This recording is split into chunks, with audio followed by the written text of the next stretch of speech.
The shutdown in Washington goes into its third day, with the Senate taking another series of votes on Friday afternoon to fund and reopen the federal government, though it seems like little expectation of any progress.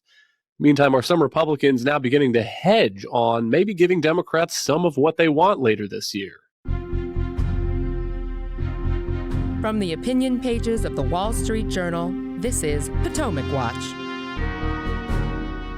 Welcome, I'm Kyle Peterson with the Wall Street Journal. We're joined today by my colleagues on the editorial page, columnist Kim Strassel and editorial board member Mene Ukwe-Barua.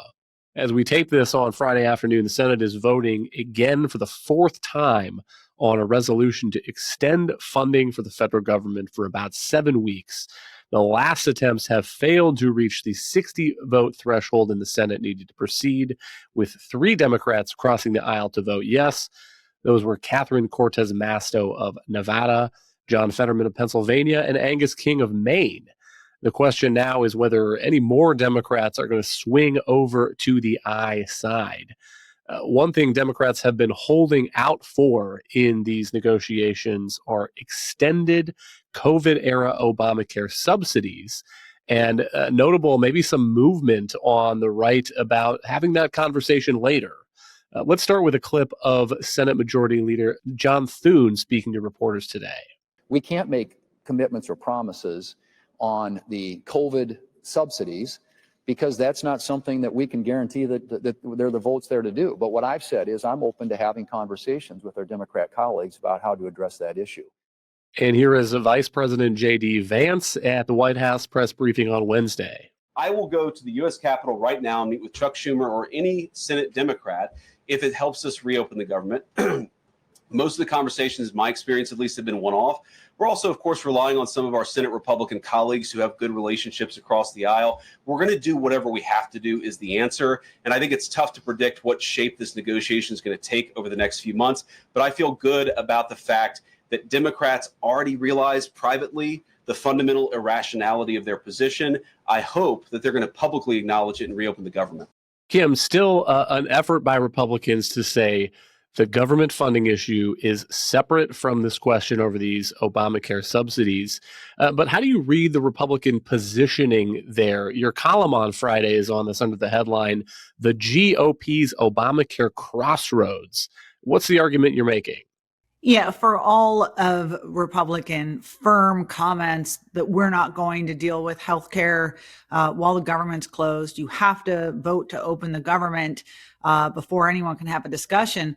Everyone should note that we are indeed talking about healthcare subsidies, which is exactly what Democrats wanted to have happen as part of their decision to close the government down. And so to a certain extent, I get it, and I see why they're making that distinction. It is correct. They hold a very strong hand. Republicans have passed a bill to keep government funded. It's clean. And it is somewhat irresponsible for Democrats to be shutting down the government without getting everything they want.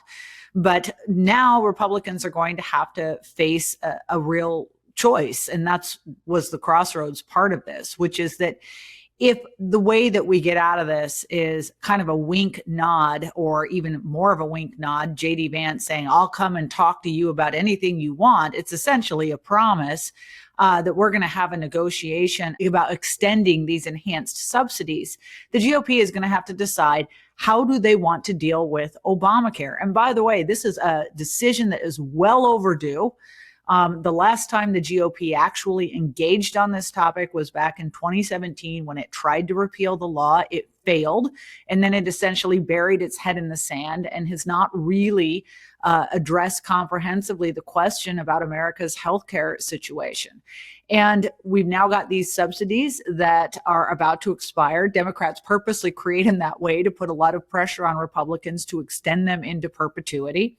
But of course, the reason most people's premiums are going to go up this January is because of underlying problems with Obamacare itself, which has been driving industry consolidation, driving higher payments, less transparency. There's a litany of problems, which we've covered in our editorial columns. So they can either, at this point, they can, because they think it might help them from an election perspective, just extend these subsidies and be the party that went along with making sure everybody was in the bucks and getting federal dollars for ever increasing health insurance premiums, or they can bite the bullet and tell Democrats that the price of extending those, maybe briefly for a year or so, has got to be fundamental structural reform of some underlying regulations, in particular in Obamacare, that are causing a great deal of damage to competition in the healthcare market. One thing we may be waiting for in this impasse also is a clear answer from the polling about who the public and who voters are blaming for this shutdown, whether it is the president and the party that controls Congress, or whether it is the minority party Democrats who are holding out and not playing ball to pass this funding bill.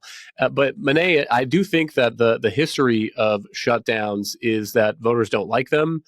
It doesn't make anybody in Washington look like they know how to run the place.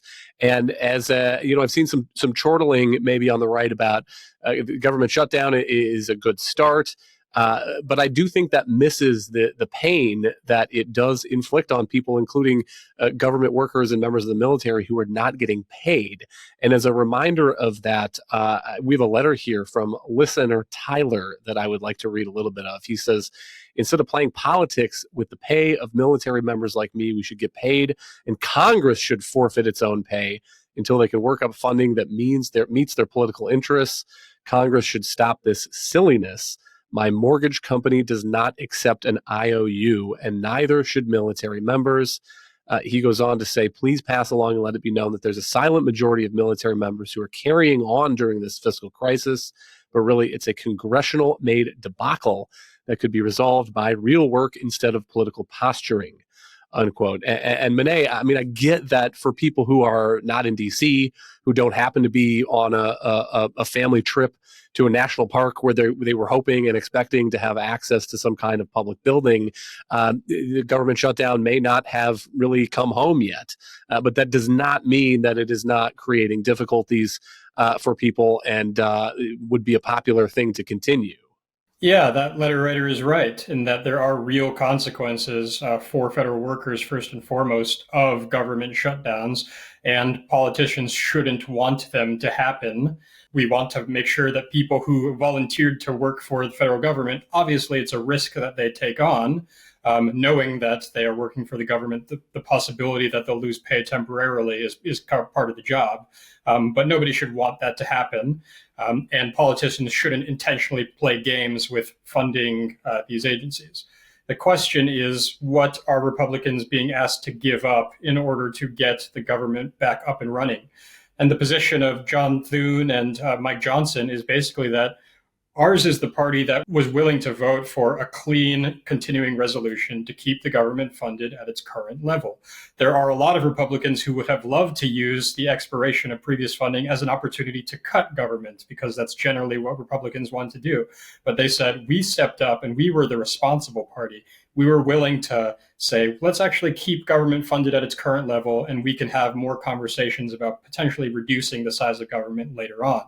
The Democrats have a much more tenuous position, which is that even though we don't hold majorities in either chamber of Congress, we're insisting that just to keep the government up and running, just to keep federal workers paid, Republicans have to agree to a lot of cuts to their own programs and priorities to refund Obamacare subsidies, and also to make changes to provisions on healthcare that they just passed in the big, beautiful bill over the summer. So it's really the Democrats who are going out on a limb. I do think that there are probably a lot of Republican politicians who are looking at the polls, trying to see whether they're going to be blamed. But at a more basic level, they should be able to confidently make the case to the public that we're the ones making the more conservative argument and taking the responsible position of keeping the government funded. We're willing to engage in some of these policy debates alongside of that. But the Democrats are really the ones who have put the government in the position of shutting down because they're insisting on using this moment as an opportunity to make policy demands that are totally unrelated to funding the government in the near term. One dynamic, though, that is different in this shutdown than in past shutdowns, Kim, and you've written about this, is that the Trump administration has looked upon this as perhaps an opportunity. You've written about the arguments by Russ Vought, the head of the White House Office of Management and Budget, that this kind of expiration of government funding unlocks some abilities to do changes and tweaks to the civil service, the kind of stuff that the Trump administration has been doing anyway, kind of DOGE efforts. Do you read that as more of a threat by the White House and an effort to increase the leverage and get some more Democrats to say, we really do want to cross the aisle and to pass this kind of just flat continuing resolution? Or do you think that there is some substance there? I mean, I think there have already been some efforts and suggestions that government unions, for example, would challenge anything, and maybe this would all go back to court. So first of all, actually, I just want to say one quick thing on our letter writer. Totally agreed that Congress should actually have to pay the penalty when there's a shutdown. And I had a great podcast earlier this week with James Langford, where he has a proposal where Congress would essentially get locked into the building until they figured out appropriations while a continuing resolution went on. And I think we should all get behind that. But I don't know if I view this as a threat as much as the administration viewing it as an opportunity. I mean, some Democrats are certainly portraying it as a threat. But look, you were talking earlier about blame. My own view is that we'll have to wait and see, as you say, for polls to see what the current blame is as the shutdown goes on. But I know, and I would wager that many in the Trump administration knows, that if you look at shutdowns past, Americans might be steamed when it happens and they quickly forget. And it doesn't necessarily turn into a lasting hit on one party or the other to have engaged in a shutdown. And if that's the case, then this administration might instead be looking at this rather as what can actually be done in the moment that we have a shutdown. How can we end this? I mean, forget about the blame, but how do we, on the day this actually ends, have we made some progress on some of our priorities? What is the opportunity to use this moment where there's no government funding for things that have been long-term ambitions of ours? I think that is what you are seeing. Russ Vought and Donald Trump have made no bones of the fact that they'd like to cut some agencies. If you looked at the Trump budget that was submitted earlier this year, there was a list of 46 smaller little agencies. These are things like the Institute of Peace or Job Corps or some of these things that they asked Congress to shut down. They're taking advantage of the fact that there's no money for these programs at the moment because of Congress's decision to say, look, one of the biggest reasons we've ever had historically in government for sending out massive reduction in force notifications, they're usually always upheld, is that there's no money to pay for the people to do these particular programs. So they're going to use this as an opportunity to send out RIFs. And we are hearing that, some of those notifications could be coming soon. I think some of this is a little bit maybe more targeted. Russ Vought coming out and saying, yeah, we can't finish some of those infrastructure project money deals that you guys need in New York, folks, because we had to sort of lay off our whole civil rights department that's supposed to look at it for all these, different aspects of it complies with civil rights law. So until that happens, I guess you're just not getting any money for your tunnels and your bridges. I'm sure that is directed to some degree at Chuck Schumer, and it certainly got attention. But, both sides would like to try to impose some pain on the other side as a result of a shutdown. The unfortunate thing for Democrats is they have very few tools with which they can do that in a shutdown, whereas this administration, which runs the shutdown, has a great deal of leverage. One thing the shutdown has affected is the expected Friday release of the monthly jobs numbers from the Bureau of Labor Statistics.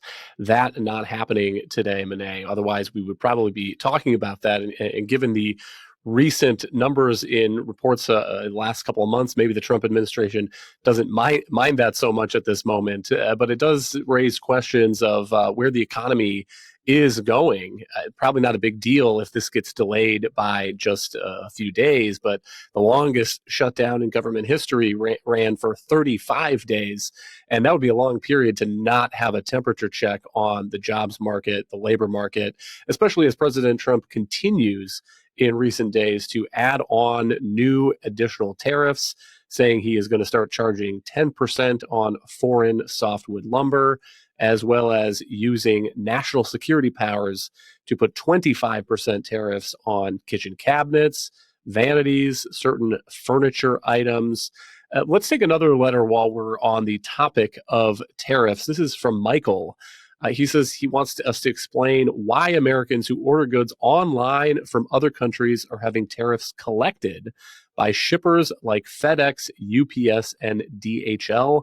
He said he recently ordered some items for Oktoberfest, including lederhosen, a shirt, and some shoes, and got bills from DHL for about $22, FedEx for $6, UPS for about $17. He says, I think many Americans would be very surprised, as I was, to learn that this is happening.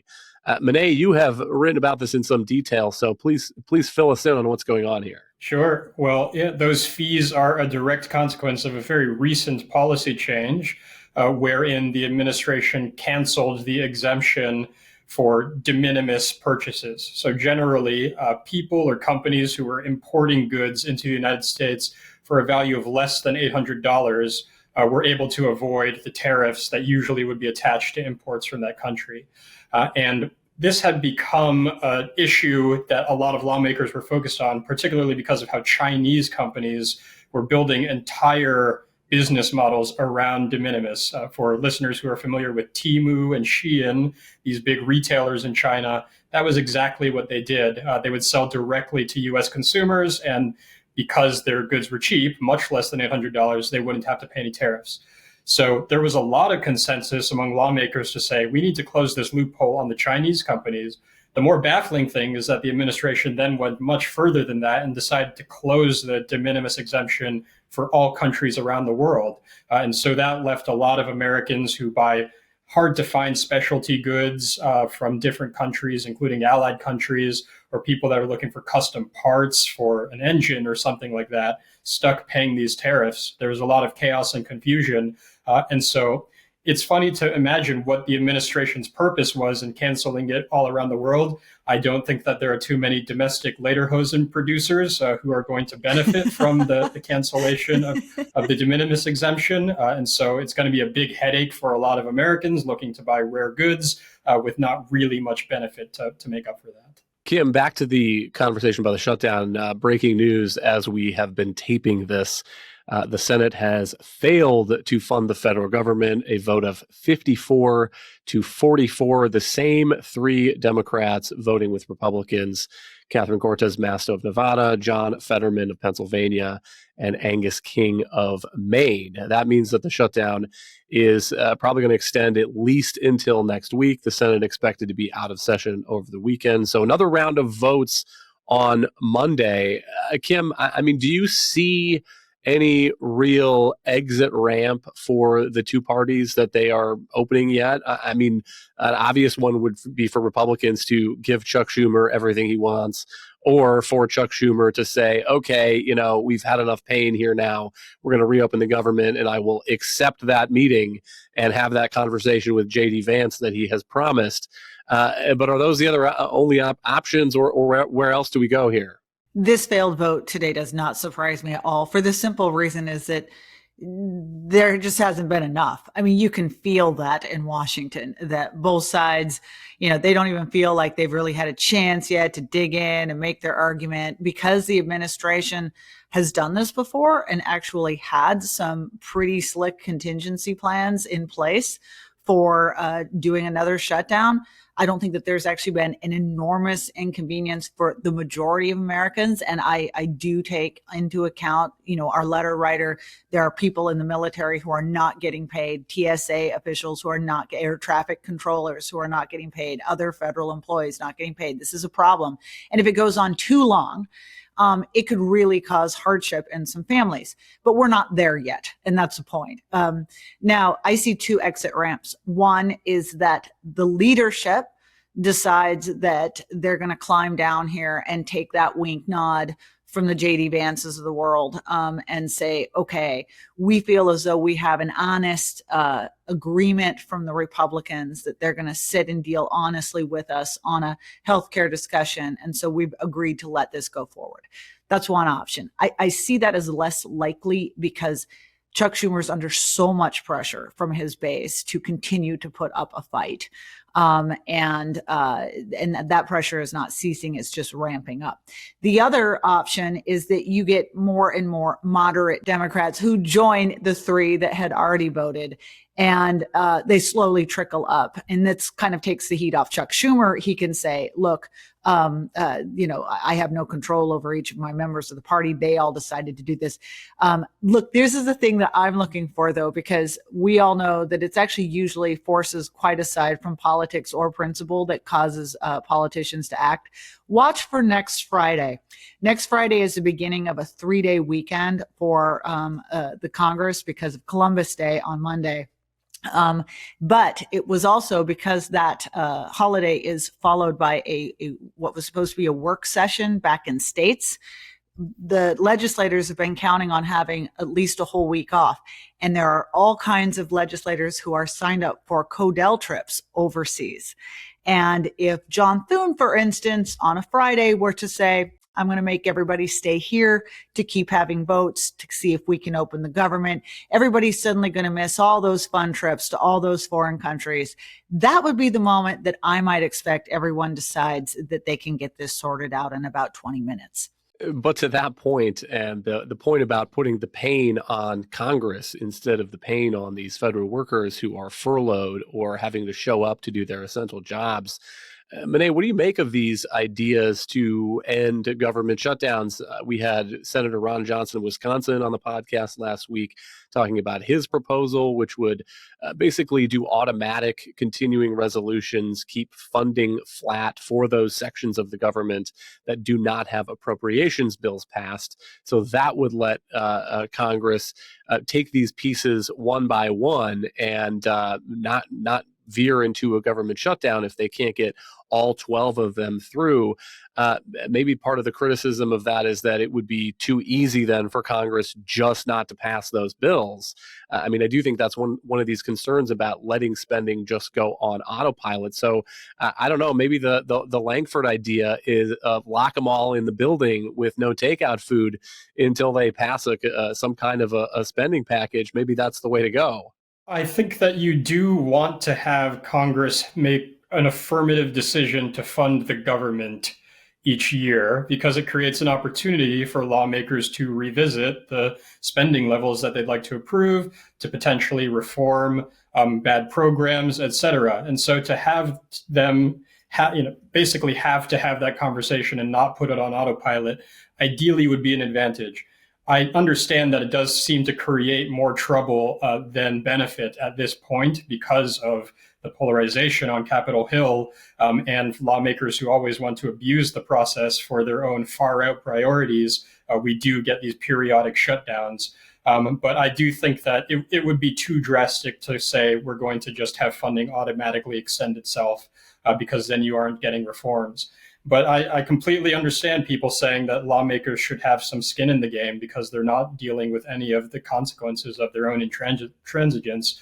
I think the fact that we don't have any penalties for members of Congress or anything like that shows how far we've descended. It probably would have been unthinkable to past generations that Congress would fail in its responsibility to go through the ordinary appropriations process every single year. And we would even be contemplating making them lose pay or suffer in some way just to get them to do the most basic part of their job.